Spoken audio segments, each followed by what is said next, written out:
अस्सलाम वालेकुम दोस्तों। आज के इस वीडियो में हम एक ऐसी कहानी के बारे में बात करने वाले हैं जो दुनिया को इंसानियत का एक ऐसा पैगाम देती है जिसके कारण इंसान हमेशा सच के लिए अपनी जान की बाजी लगाने से भी पीछे नहीं हटेंगे। तो दोस्तों, स्वागत है आपका हमारे YouTube चैनल हिंदी पैक पर। और आज के इस वीडियो में हम बात करने वाले हैं करबला की जंग के बारे में। तो चलिए वीडियो शुरू करते हैं। जब 8 जून 632 ईस्वी को मोहम्मद साहब की मृत्यु हुई तो कुछ लोग सत्ता के लालची हो गए और इसी कारण इस्लाम धर्म में शामिल हो गए थे, जिनका मकसद सिर्फ और सिर्फ इस्लाम की बढ़ती ताकत को इस्तेमाल करना था। इस्लाम के इन्हीं लोगों ने हजरत अली को पैगंबर साहब का वारिस मानने से इनकार कर दिया और खुद सत्ता की कुर्सी पर जाकर बैठ गए। पर अंत में हजरत अली को इस्लाम में खिलाफत मिल गई और वो चौथे खलीफा बना दिए गए। हजरत अली के 2 बेटे थे, एक का नाम था हजरत हसन और दूसरे का नाम था हजरत हुसैन। हजरत हसन हजरत अली के बड़े बेटे थे, इसलिए हजरत अली के बेटे हजरत हसन ही इस्लाम के खलीफा बनने वाले थे। लेकिन उस वक्त सीरिया के गवर्नर मुआविया ने हजरत अली के खिलाफ बगावत कर दी। इसका नतीजा ये हुआ कि मुआविया हजरत अली के बाद इस्लाम का खलीफा बन गया। मुआविया ने हजरत इमाम हसन को भी मरवाकर उन्हें अपने रास्ते से हटा दिया। मुआविया का एक बेटा भी था जिसका नाम था यजीद। मुआविया ने खिलाफत की शर्तों को तोड़ते हुए यजीद को इस्लाम का खलीफा घोषित कर दिया। यजीद ने अपनी सेना की सहायता से इस्लामिक दुनिया को ये मानने पर मजबूर कर दिया कि वो ही उनका खलीफा है। लेकिन यजीद की ताकत और झूठ के सामने एक शख्स दीवार बनकर खड़ा था, जिनका नाम था इमाम हुसैन। इमाम हुसैन दरअसल हजरत मोहम्मद साहब के नवासे थे, इसलिए यजीद के लिए यह जरूरी था कि इमाम हुसैन की सत्ता पर अपनी मोहर लगा देते। अगर इमाम हुसैन यजीद की बैयत कर लेते तो पूरा इस्लामिक जगत यजीद की सत्ता को इस्लाम की सत्ता स्वीकार कर लेता और इस्लाम हमेशा के लिए शैतानी कानून बन जाता। इमाम हुसैन इस बात को जानते थे, इसलिए उन्होंने यजीद की सत्ता को मानने से मना कर दिया। इसके बाद यजीद ने इमाम हुसैन को मारने का प्लान बनाया।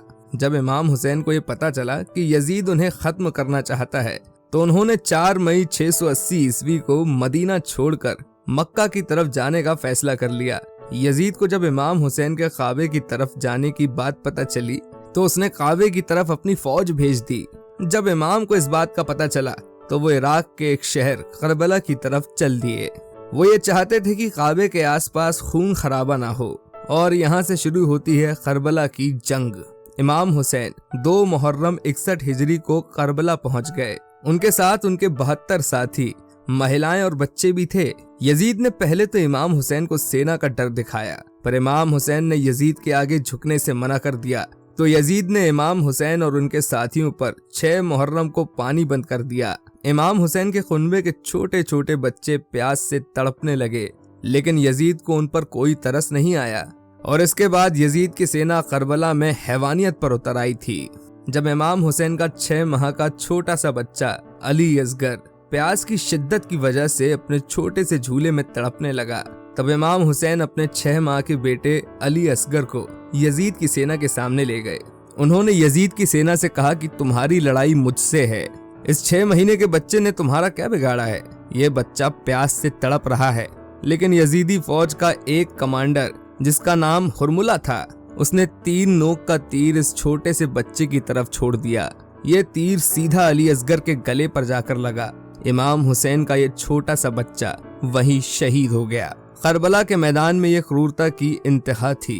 इमाम हुसैन की जंग टालने की तमाम कोशिशों के बाद जब यह तय हो गया कि अब जंग करनी ही पड़ेगी, तब उन्होंने जंग से एक दिन पहले यानी कि 9 मुहर्रम को अपने सभी 72 सिपाहियों को एक खेमे में जमा कर खेमे के अंदर जल रहे चिरागों को बुझा दिया।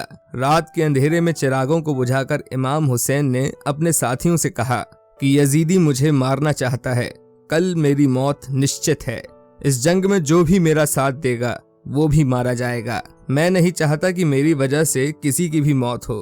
तुम लोगों में से जो भी ये जंग छोड़कर जाना चाहता है वो जा सकता है, मुझे इससे कोई शिकायत नहीं होगी। यहाँ से जाने वालों का यजीद की फौज भी कुछ नहीं करेगी। किसी के कदम मुझे देखकर न रुकें, इसलिए मैंने अंधेरा भी कर दिया है। आप लोग अपना फैसला लेने के लिए पूरी तरह से आजाद हैं। ऐसा बोलकर इमाम हुसैन ने कुछ देर खेमे को अंधेरे में ही रखा। कुछ देर बाद जब चिराग जले तो 72 के 72 सिपाही इमाम हुसैन के साथ ही खड़े रहे। कोई अपनी जगह से एक कदम भी नहीं हिला। 10 मुहर्रम 61 हिजरी को करबला की जंग हुई।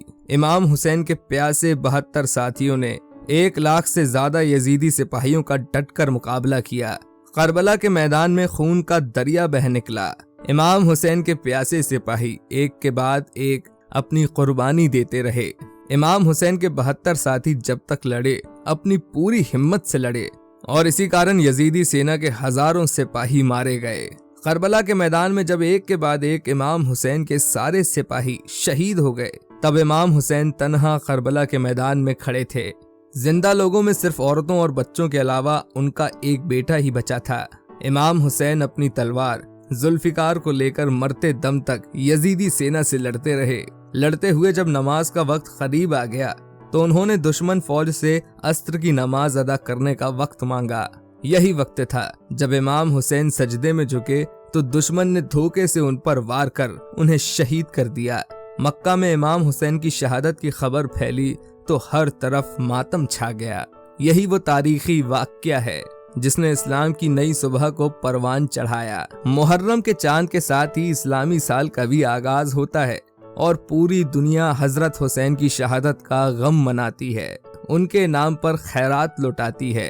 तो दोस्तों, आपको ये वीडियो कैसा लगा हमें कमेंट करके जरूर बताएं। साथ ही साथ इस वीडियो को ज्यादा से ज्यादा लोगों को शेयर करें ताकि इमाम हुसैन की शहादत के बारे में सभी को पता चल सके।